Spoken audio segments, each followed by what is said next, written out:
भारतीय cricket team को गुज़श्ता match में वेस्ट इंडीज़ के हाथों शिकस्त हुई है, जिसकी वजह से उसका आईसीसी रैंकिंग में ना सिर्फ दूसरे दर्जे पर आने का जो इम्कान है वो यकसर ख़त्म हो गया है, बल्कि इसके साथ साथ बड़ी हजीमत का सामना करना पड़ा वेस्ट इंडीज़ के ख़िलाफ़ भारत को, जो कि उनके खिलाफ होने वाली 5 साल में पहली शिकस्त थी।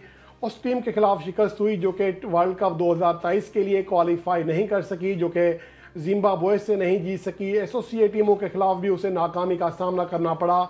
उस टीम के हाथों शिकस्त का सामना करना पड़ा भारतीय टीम को, जो कि मौजूदा वक्त में टॉप 3 टीमों में शुमार है और इसके अलावा वर्ल्ड कप 2023 की मेज़बान और फेवरेट टीमों में शुमार है। लेकिन इसके बावजूद उसे शिकस्त हुई है। और इसके साथ साथ अहम चीज़ ये है कि अगर गुज़श्ता जो आखिरी मैच है, सीरीज़ का तीसरा मैच है, उसमें अगर शिकस्त हो जाती है तो एक और बड़ी हजीमत भारत को सहना पड़ेगी, जो कि 2006 के बाद पहली बार किसी बाहमी वनडे सीरीज़ में वेस्ट इंडीज़ के हाथों शिकस्त से दो चार होंगे। और ये सूरत हाल बनी क्यों है? बनी इसलिए है कि उन्होंने अपने नौजवान प्लेयर्स जो कि आईपीएल में शानदार कारकर्दगी दिखाकर सामने आते हैं, उन पर पूरा भरोसा किया। अपने जो टॉप जो फ्रंट मैन खिलाड़ी हैं, रोहित शर्मा कैप्टन हैं, उन्हें आराम दिया गया, विराट कोहली को आराम दिया गया। गो के उनकी जो टीम है, जो बाकी खिलाड़ी खेले हैं, उनको ये नहीं कहा जा सकता कि उनके बारे में कि उनको वो सलाहियत में कम है, वो हालिया अरसे में टॉप क्लास की कारकर्दगी दिखाते रहे हैं। लेकिन यहाँ अहम सवाल ये है कि आईपीएल में छक्के छुड़ाने वाले ये बल्लेबाज इंटरनेशनल क्रिकेट में आकर उस तरह की कारकर्दगी क्यों नहीं दिखा पाते? अगर दिखाते भी हैं तो चंद एक मैचेस के बाद वो ठुस हो जाते हैं। तो ये भारतीय सिलेक्टर्स के लिए, भारतीय मैनेजमेंट के लिए और ख़ासतौर पर बीसीसीआई के लिए बहुत बड़ा क्वेश्चन है कि क्या आईपीएल का मेयार इतना नीचे है कि उसकी वजह से वहाँ पर जो खिलाड़ी हैं बड़ी कारकर्दगी दिखाकर जब इंटरनेशनल मैचेस में आते हैं तो यहाँ पर नाकाम होते हैं।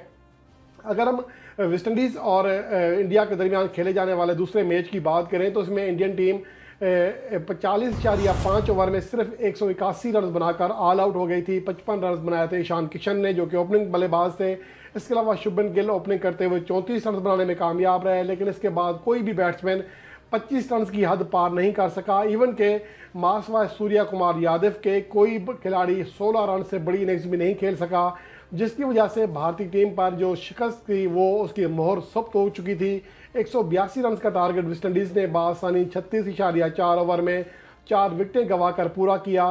तो ओवरऑल शाही होप जो कि विकेट कीपर भी हैं, उनके कैप्टन भी हैं, उन्होंने 63 रन की शानदार इनिंग्स खेली और केस काटे ने शानदार 48 रन बनाया, नॉट आउट रहे। तो ओवरऑल ये जो शिकस्त हुई है वेस्ट इंडीज़ के खिलाफ भारत के लिए, ये उनके लिए बहुत बड़ा सवाल है, ख़ासतौर पर जब भारतीय टीम वर्ल्ड कप 2023 की तैयारी कर रही है। उससे पहले ये बहुत बड़ा धचका करार दिया जा सकता है, भारत के एतमाद को भी ठेस पहुंचेगी। इससे भारतीय शायकीन के जहनों में भी सवालात उठेंगे कि क्या उनका बैकअप इतना ज़्यादा कमज़ोर है कि वेस्ट इंडीज़ के हाथों भी उन्हें शिकस्त का सामना करना पड़ा।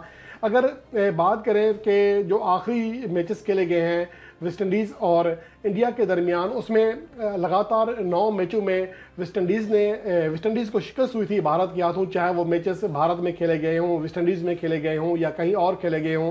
तो ये 2018 के बाद शिकस्त हुई है उन्हें।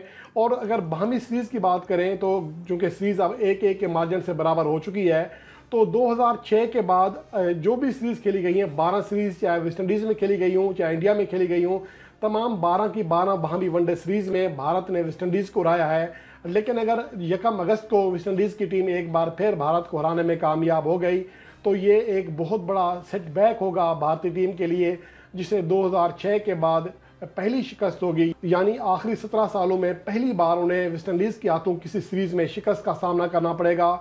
और ये इस मौका पर जब भारतीय टीम ने एशिया कप खेलना है, वर्ल्ड कप की तैयारी कर रही है, इस मौका पर ऐसी शिकस्तें किसी भी तरह टीम के लिए अच्छी नहीं हो सकती हैं। और हो सकता है कि भारतीय टीम या भारतीय मैनेजमेंट इस हवाले से कोई बड़ा फैसला करे। अपने जो नौजवान प्लेयर्स हैं वो अहम मौका पर क्यों फेल हो जाते हैं, जिसकी वजह से उनकी टीम को नाकामी का सामना करना पड़ता है, ये बड़ा सवाल है। लेकिन अहम चीज़ ये है कि क्या तीसरे मैच में भी भारतीय टीम अपने नौजवान प्लेयर्स के ऊपर तकिया करेगी या एक बार फिर रोहित शर्मा और विराट कोहली के ऊपर तकिया करते हुए टीम में सीनियर खिलाड़ी वापस लाएगी।